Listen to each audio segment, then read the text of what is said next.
Welcome to the FanDuel Punch Out. I'm Jason Gilbo, Jake Gilbo 11. With me is Nick Tasso at the Inefficient 2. Taking a look at today's 11-game slate here on FanDuel, run through pitchers and hitters. And you do have some top price guys, but a lot of these guys kind of aren't really in perfect matchups. But overall, I mean, definitely some playable arms.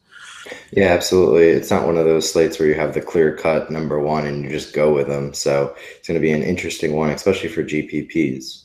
Yeah, definitely. And get right into the first game here. You have Tyler Duffy and Nathan Eovaldi, Twins at Yankees. You look at the Yankees, I mean, a big-time run total here, and you're expecting a good amount of offense out of this game. Absolutely. I'm fading both of these starters for obvious reasons and just going to be focusing on hitters in this game. Yeah, definitely, me too. And you look at all those Yankees bats. I mean, Tyler Duffy, very average against left-handed pitching. Obviously, the short porch out in right field is really intriguing. And 1 through 5 for me, I mean, really playable. I think the outfield, Beltran and Gardner are priced a little higher than I would like, but still definitely playable on today's slate. Yeah, I agree with you there. Hopefully McCann gets into the game today. It's Sunday. Sometimes he takes those off, but that's a pretty good price, 3,100 against Duffy. Duffy's been really terrible lately over his last 7 starts. He's given up no less than 4 runs in each of those starts, and a lot of those were about 6 and 5 runs. So he's really in a bad funk right now, and somehow they're really still going with him. Yeah, definitely. And on the Twins side of things, I mean, lefties against Eovaldi have kind of been a thing of the past, and the same goes for the season. I mean, he's been still bad, and guys like Robbie Grossman, I mean, I'm not a big fan of these guys in cash games, but I think GPPs for Minnesota, as far as those lefty bats like Grossman, Kepler, you can kind of take a look at just because he struggled so badly against left-handers. Yeah, absolutely. And you look at Minnesota, they have a good amount of lefties in there, so there's a lot of opportunities here. One other guy I did want to talk about, too, on the Yankees was Starlin Castro. I think he's in a really good spot here. Duffy's been giving up most of his damage against righties, and Castro hits righties pretty well. Yeah, definitely. He's been better at home this season, enjoyed Yankee Stadium. So I like him. I mean, he's always a really solid mid-priced second base option. Yeah, what are your thoughts about Teixeira? I know he's coming back off the DL. He's only 2,400. 2,400. I can't see myself really paying down at first base today. I think there's kind of a lot of options I'd rather take. I don't mind it, especially if you're kind of building maybe a back end kind of Beltran, Rodriguez, McCann, Teixeira type stack thing going on. But I think I kind of rather pay up. Yeah, that's one thing that I've always had issues with at first base is if you find a good guy cheap, but who doesn't really have consistency, it's kind of hard to justify paying down for him when there's so many good options at the top. Yeah, and I think if Jose Fernandez was more expensive and kind of forced me to do so, Teixeira would be a guy that I kind of looked at. Yeah, but I agree with you. I don't think there's really a huge need on this slate to really save too much cap space. No, definitely. And next one here, you got the Cubs and Marlins. Jose Fernandez versus Jason Hamill. Jose Fernandez, for me, is a top option today. And you're looking at him, I mean, 10-9, his price tag's pretty solid. And you're looking at this Cubs offense, I mean, no Dexter Fowler. Ben Zobrist is questionable for today's game. Didn't play yesterday. Rizzo's banged up. And you got a lot of guys here that, you know, this Cubs team's kind of heading back into that high strikeout area. I mean, they're back up into the 22% range against right-handed pitching, and that's just what Fernandez does. You look at him, I mean, 36.8 strikeout rate this year. For me, I just think he's the high floor guy. Absolutely. You look at him, he's just striking out at such a huge rate. I think no less than 6 strikeouts this year, except for one game, and he's just been really dominant. So even if he does give up, say, a couple of runs against the Cubs, it should really offset it with the strikeout potential that he has. Yeah, definitely. And you're starting to look at this Marlins team as far as run support goes, and Stanton's kind of coming back around, and everything's kind of falling back into that department where I'm not really looking to attack the Marlins with Hamill today. No, absolutely. I'm staying away. The one thing I did want to talk about in this game is just the Cubs position players are extremely low priced on FanDuel. So if you did want to take a stab at that in a GPP and say Fernandez has a bad outing or God forbid he gets pulled for an injury, you might be able to have a huge upside. Yeah, I mean, lefties, I mean, obviously things have kind of changed now, but I mean, he has struggled at lefties at times in his career. Anthony Rizzo at 2.8 is kind of intriguing. Yeah, absolutely. Like almost everyone on the Cubs are under 3,000. A lot of are under 2,500, and you don't see that with the Cubs too often. Again, it is Jose Fernandez, but you never know. He could have one of those bad outings. I personally don't really foresee it, but there's still a chance. And if you're that one guy in that GPP who has them, the Cubs, then you're gonna do very well. Yeah, definitely. And we saw it the other day. I mean, Arrieta was pitching up against the Cardinals, and the Cardinals were all mid-priced, and they got to him, and I think they put up 6 or 7 runs that game total. So it's definitely possible. I'm not sure what quite FanDuel's trying to do with their pricing. It just seems lazy to me that Yeah, they see an no, ace and just plug everyone down. yeah, it's like the reverse chords factor. Yeah, so I do think it's a plausible GPP play. Are you looking at anyone on the Marlins side of things? Uh, Not really. I mean, just the usual suspects really. I like Bohr in this matchup, but I think he's a little overpriced, and I think Stanton's kind of starting to come around a little bit. Yeah, I definitely agree with you. I like a Yelich. I mean, 3.5 is always intriguing, but I think there are better options on the slate. I think this one is going to be relatively low scoring. Yeah. So, next one, you get the Indians and Tigers. Justin Verlander versus Josh Tomlin. Um, Looking at these Tigers prices for me, I'm not really a big fan of Tomlin. Never have been. Gives up a ton of hard ball rates. Reverse splits guy, and I just think against this heavy right-handed lineup, he's going to. I'm waiting for that big regression game to come, and I think that's going to happen today. Yeah, I agree with you there. I think this game is going to be a pretty high scoring matchup, even though it is in Detroit. You look at this Cleveland offense, and they've been extremely good lately. And I know Verlander has also been pretty good, but I don't know. I think they're pretty hot right now. Yeah, and Verlander's a guy who's at a price tag of 9.3. I'm not really a fan of just because he hasn't really pitched well against the Indians this season. Just because one, they know him pretty well, and he's a guy who's just he's been very average. He might stumble upon maybe a sixth inning of 3, 4 earned runs, but I don't think he's going to get through really scotch free. Yeah, and you look at Verlander, he's given up a bunch of hits lately too in each outing. And when you're giving up that many hits, especially a team that's hot right now, they're going to start to score some runs off you. Yeah, definitely. And I mean, I really like the Tigers' offense today in all formats. You just look at Tomlin, made 3.37 WOBA allowed since last year to right-handers. Really home run prone, 1.96 home runs per nine in that span. So I'm looking at guys like Cabrera, Kinsler. I mean, Castellanos and Upton are really at nice price tags for me today. Yeah, I agree with you on pretty much all those points there. I just personally think this is going to be a huge scoring output game. Yeah, definitely. And on the Indian side, I mean, are you taking any shots against the Verlanders that just kind of cancel each other out? I might go with a couple, maybe a little bit cheaper guys, but a lot of their guys are kind of overpriced. I don't mind Jose Ramirez and Chisenhall, but they've added a little bit further down, and 3,300 is still kind of expensive for those two guys. Yeah, I mean, those bats have been hitting well of late. And for some reason, I can't remember when I started really playing them. I feel like they've always been on the early slates over the last few days, but they've been scoring some big runs. Yeah, and I like Santana too, but I just don't know if I can pay the 4,000 for him. Yeah, definitely. Padres and Reds, next one here, Luis Perdomo versus Anthony Desclafani. This one here, I mean, I'm expecting a ton of offense, and obviously on the Red side of things, I think Perdomo is going to be a pretty big target today. The Reds come in as really my favorite offense on the slate, 1 through 5 there, and I even like Billy Hamilton at 2,800. I do think his stolen base upside big with Norris back there. Padres really aren't great at holding runners on, so for me, the Reds are kind of my favorite plays of the day. Yeah, absolutely. Like you said, 1 through 5 is really good. Only other guy I would like to say about the Reds would keep an eye on who they throw at catchers because they have a bunch of guys like Barnhart. If he plays today, he's really cheap. So, I mean, if they have runners on base and they're hitting well, he could find himself with a couple RBIs here or there, and that's pretty cheap output for the catcher. Yeah, definitely. And you look at Perdomo, I mean, 398 WOBA to lefties. I mean, short sample size, great ballpark. This series has been pretty high scoring in general. And I really like their prices. I mean, Avado at 3.4 is a really nice value. That kind of takes a lot of plays out of that range for me just because of him being at home against a bad right-hander.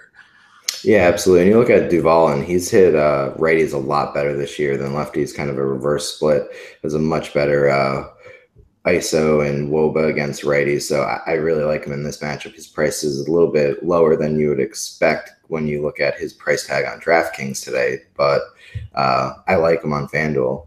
Yeah, definitely. That's a good point. I mean, we talked about him on DraftKings, and obviously in play, but he is much more expensive. I do like him here, and 354 ISO against right-handed pitching this year, so he's been really solid.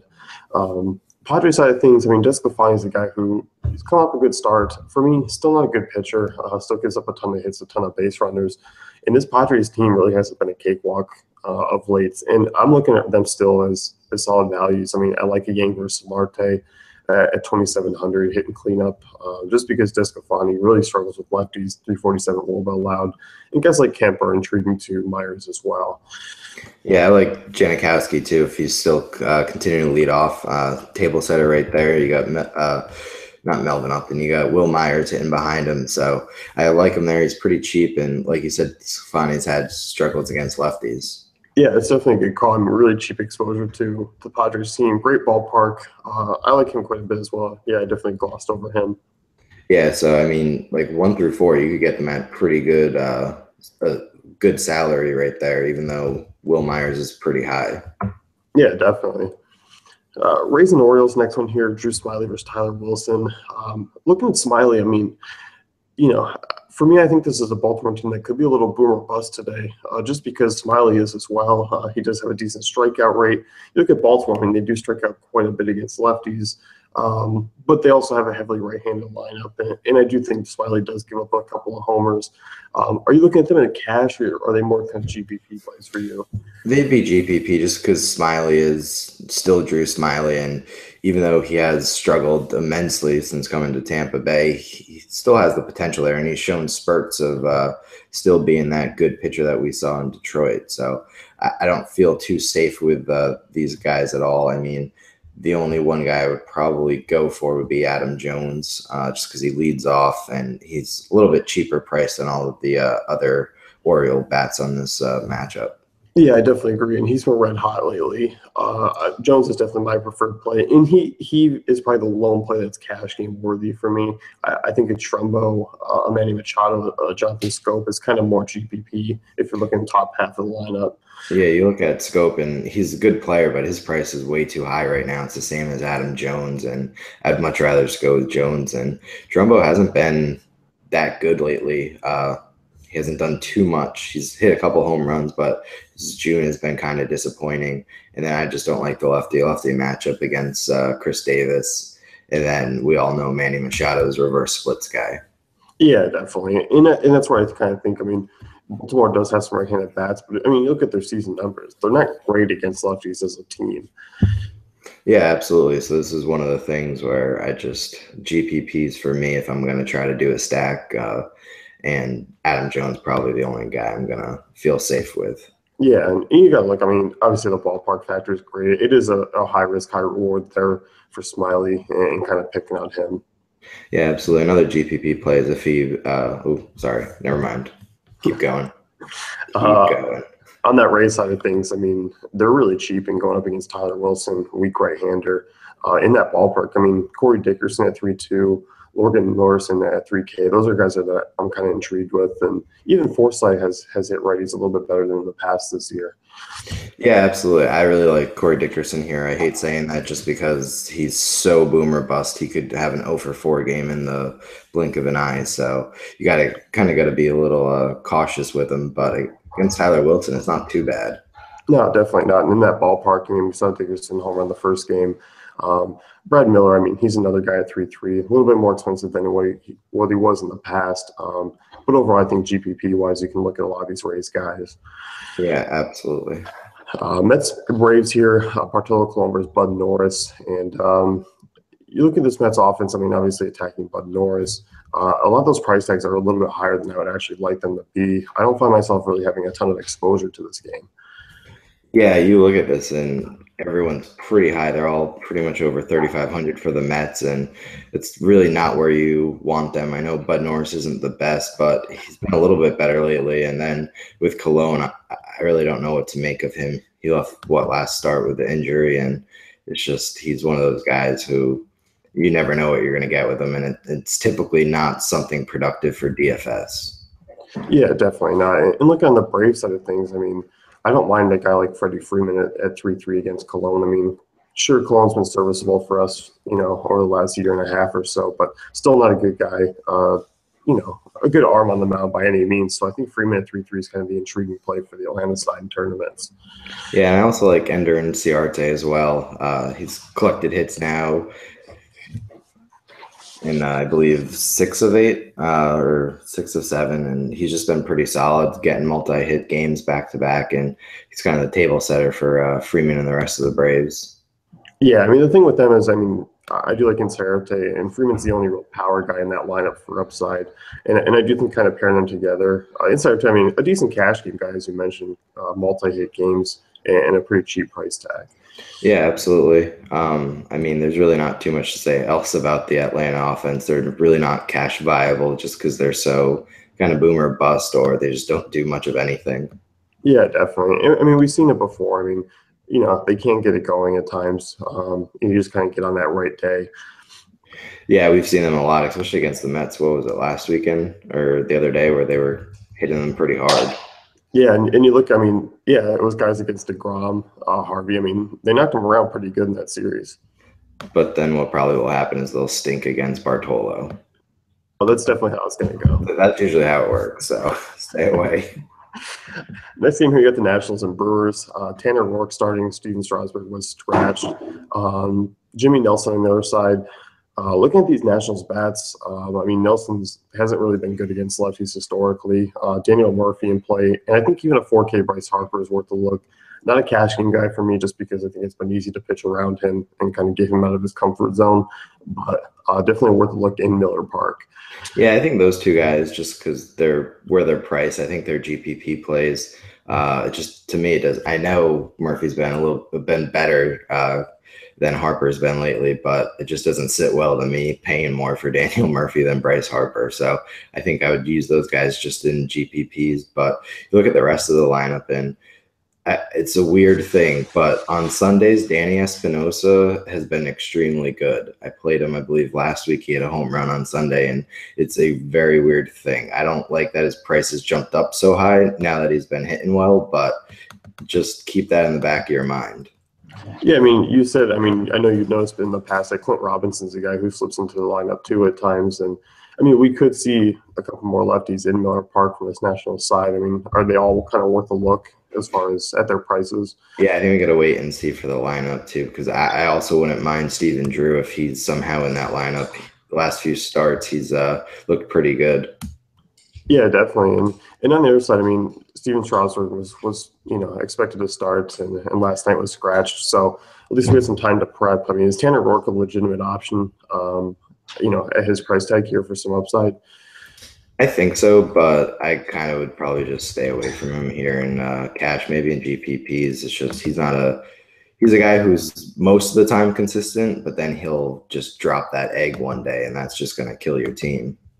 Yeah, I mean, you look at the Brewers. I mean, they lead the league in strikeout rate against righties, and for me, I mean, in that ballpark, I still think there's plenty of bats that can kind of go yard. And I really like. I mean, let's take a look at these Brewers prices. I mean, Braun 3K, Lucroy 2,400, Villar 28. I mean, they were prepped for Strasburg pitching, so I think those guys come at a really decent value here. Yeah, and even Scooter Gennett too, 2,500. So I think that'd be a sneaky little stack doing Milwaukee. Yeah, definitely. I mean, I think those prices kind of make them very playable in GPPs, even though Tanner Roark is a decent right-hander, but definitely beatable. Yeah, absolutely. You look at Roark, and if I were to put money on it, I bet he'd have a solid outing my choice was that, or he has a complete bad outing. I was going to say something else, but I don't think I can on air, so I'm just going to keep going with it. But, I mean, for GPPs, it's not too bad to kind of just throw in a few cheap guys from this Milwaukee. Like you even have Chris Carter, who's hit righties better this year as well. So he's only 2,500. Yeah, I mean, this is definitely a team with good power numbers. So I think that, targetable for GPPs, Orion Braun's, or a Lucroy is decent in cash games too, just because their price tags and they're much more consistent guys. Yeah, and I think this actually, I know I said it's GPP, but I don't mind using one or two of these guys to fill out a lineup in cash game, especially if you're going with like Fernandez. Yeah, definitely. That kind of really heightens your floor and your ceiling there. Yeah. Blue Jays and White Sox next one here. You got Chris Sale versus Marcus Stroman. And for me, I mean, Chris Sale, not a perfect matchup, but I think it is a guy who's playable. Just because you look at this Blue Jays team, I mean, they are missing Jose Batista. He's going to have a couple lefty-lefty matchups in that top four with Saunders and Carrera.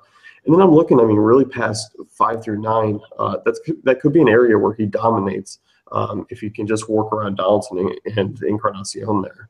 No, I agree with you there. He really neutralizes most of that lineup there, except for Donaldson and Encarnacion. And the rest of the Blue Jays lineup, they've had a few injuries with Batista. It's kind of just hit or miss with random guys that they have playing, Devin Travis and just Tulowitzki, who's coming back. And it's just one of those scenarios where I think Sale could surprise a lot of people.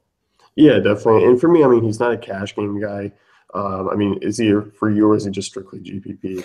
Probably GPPs just because it is Toronto. You never want to say a guy going up against Toronto is cash game viable. Yeah, I mean, you're looking at Vegas only has him as -123 favorites, so not necessarily a win is likely.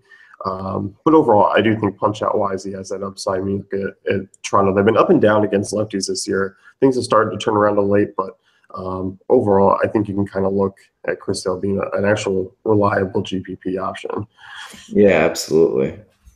As far as the White Sox things, I mean, there's talks about Stroman possibly being demoted if he continues to not pitch well. Looking at these guys, I mean, Eaton, Abreu, Melky, I kind of don't mind them as far as tournament plays today. I mean, decent park option. Stroman hasn't really been that great. Yeah, I agree with you. I really like the White Sox's GPP lineups. You look at their prices, and they're extremely cheap. Melky's 2,900, batting fourth. You have Tim Anderson, who's only 2,500, and I think that they're kind of in line for a good little hit parade today. I'm not a huge fan of Todd Frazier. He's just, I don't know. He seemed like he has a lot more worse days than he does good days. But I do like Abreu, even though he's a little bit higher in price now, but he's definitely heating up. Yeah, Frazier's definitely that boomer bust play. I mean, the guy's nearing 20 home runs, but of course, I mean, average right around 200. As you mentioned, I mean, a lot more worse days than good ones. So, yeah. My issue with boomer bust guys like him, and I know you need him for GPPs, but there's a lot of guys like Frazier who will hit you the one home run, but that's it. They get 14 points or whatever it is on FanDuel, and it just kind of, that's all you have. When if you get another guy who's a little bit cheaper, who can get a couple hits and maybe a stolen base, can pretty much put the same kind of output more consistently. Yeah, definitely. And you got to look, I mean, too, and, around that range, there could be some guys with a little bit higher floor, but also carry that same size ceiling and can get you a little bit more, too. So with that case, I mean, you kind of look a little bit higher. I mean, Danny Valencia is right there facing a lefty at 3-3. So, I mean, we'll talk about him in a little bit. But I think that's also a good point there. Yeah, because that's what I've noticed. It's just he hits the one solo home run and there's nothing else. Yeah. Next game here, you got the Astros and the Royals. Doug Fister, Ian Kennedy. Astros have been putting up big runs. They've been starting to really turn things around. I think Kennedy's kind of an intriguing GPP option. I mean, if weather kind of clears out there. 7,300. You look at this Houston team, I mean, they strike out a ton against righties. Decent ballpark. It's obviously a high-risk, high-reward option. Yeah, I agree with you there. I personally am just staying away from Kennedy. He's had a lot of struggles with giving up home runs, and you look at this Houston team, they just hit home runs at a huge rate right now, and you look at their game Friday night, and they've just been pretty hot lately. Yeah, I mean, they beat up on Chris Young last night, kind of as expected, and it definitely is scary to think about because you look at, the options on Houston and really 1 through 5 that what they give you. Can be at home. I mean, 2.30 ERA, allowing a 273 WOBA.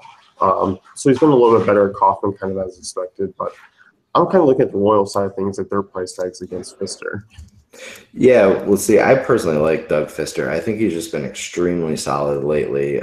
He only gives up a couple of runs. He gets about 5, 6 strikeouts, and he kind of calls it a day. Gets you around 40 fantasy points on FanDuel. So I actually like Fister. I know Kansas City, they've had a lot of injuries, but they've slowly been putting together a pretty good nucleus lately and have been scoring a lot of runs. Yeah, definitely. I think it's just more the prices that really catch my eye. I think like an Yeah. Alex Gordon and Hosmer 2.7, 3.0. And obviously Kane at 3K is really cheap.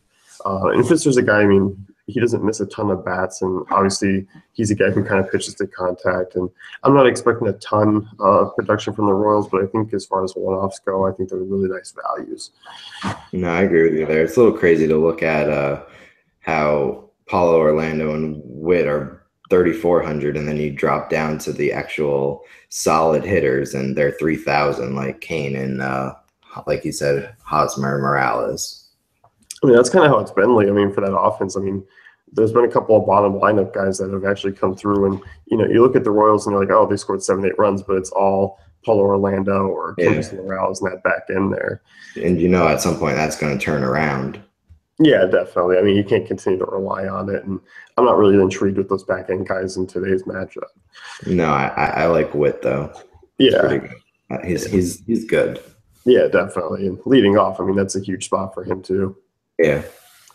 Next one here, you got the Red Sox and the Rangers. I mean, this could arguably be the highest scoring game of the day.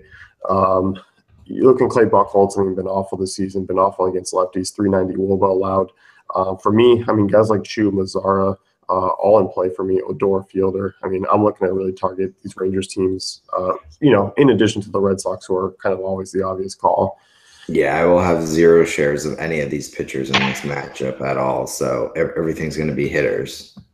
Yeah, definitely. And I mean, I mean, Hanley at 3.5, obviously his power's starting to really come around, a couple homers in the last week or so. 3.5 still down there as far as a price for a first baseman. And in this matchup against Perez, who's average lefty at best, Hanley's the guy for me at first base I like a lot. Yeah, that's a good call there. I also like Mitch Moreland. I know he's kind of more of a boomer bust guy, but I think against Buchholz, he should be able to hit him around a little bit. And also Mazzara, they're both priced pretty low, right around the threes.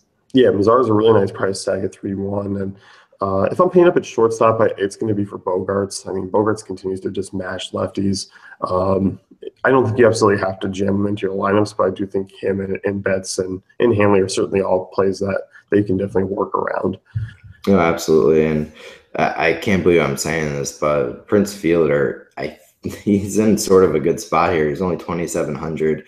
He's been collecting hits left and right, only one hit, but I mean, he's been a lot better than what he was earlier in the season. Hit a home run the other night, and you look at Clay Buchholz, and he's really not that good. So at 2,700, I actually don't mind him. No, I don't either. I think he kind of fits in as far as the stack goes, and I still don't think he's going to be extremely highly owned just because he struggled, most of the season. I think people are just kind of burned off by him at this point. And he's hitting further down in the lineup now, so I think people would shy away from him. Yeah, definitely. And if some reason a Profar stepped into the lineup today, I think he'd be a really nice value play too. No, I agree with you there. So, last game of the day, you have the A's and Angels, and Hector Santiago on the hill for the Angels kind of makes a lot of these right-handed bats for the A's very playable. Looking at Valencia, Chris Davis, and Josh Fagley, really my three there, and even a Marcus Semien at that price tag. I like a lot of those right-handed bats for Oakland. Yeah, I think Fagley's probably one of my favorite plays, probably out of this entire game. And he's only 2,900, and he just really hits lefties so well when he gets the opportunity. So I definitely like him here. Throw him in at catcher and don't even think twice about it. Yeah, me too. I mean, really nice value play there. Really cheap, 2,900.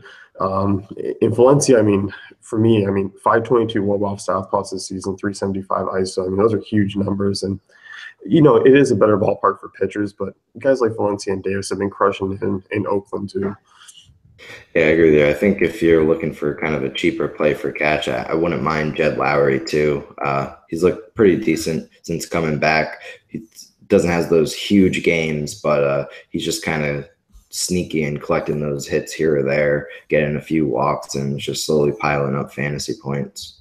Yeah, definitely. And if you were looking at a stack of a sort of a high price team, I mean, Jake Smolinski at 2K, I know he hits in the bottom of the lineup, but against lefties, I mean, he is playable at times. And for that price tag, I mean, obviously the lineup spot doesn't really bother you if you're paying 2 grand. No, absolutely. His issue is he just doesn't have consistent playing time because they only are going to throw him against lefties. But he's definitely a solid option. You look back at his ISO against lefties going back to last year, and it's still pretty solid. It's just he doesn't get the opportunities. Yeah, definitely. And Sonny Gray here, I mean, he's pitched better since coming back off the DL. Had that one real rough inning, and it was really just an inning against the Rangers where he collapsed, and I believe it was the fifth or sixth. Has pitched well coming back from the DL, and I think against this Angels team, I think he's going to be serviceable. I'm not really looking to use him on FanDuel. His DraftKings price tag was much more enticing, but here 8.5 is a little too expensive for his upside. Yeah, I agree with you there. I think I had him in the game in Texas and he was doing well, and then all of a sudden he just lost it. So I kind of am a little burned by that. But he pitched pretty well against Milwaukee last time out, and I think he's in a good spot here against the Angels. It's just that I don't know if I want to pay that price for him. Yeah, I think this for me, it just kind of washes both sides out. I mean, you look at this Angels offense, and they do have a couple of scrappy hitters in Trout, of course, but Gray doesn't have a ton of strikeout upside, big swing and miss stuff. So I think it's just kind of a stay away for me from both sides. Yeah, I agree with you.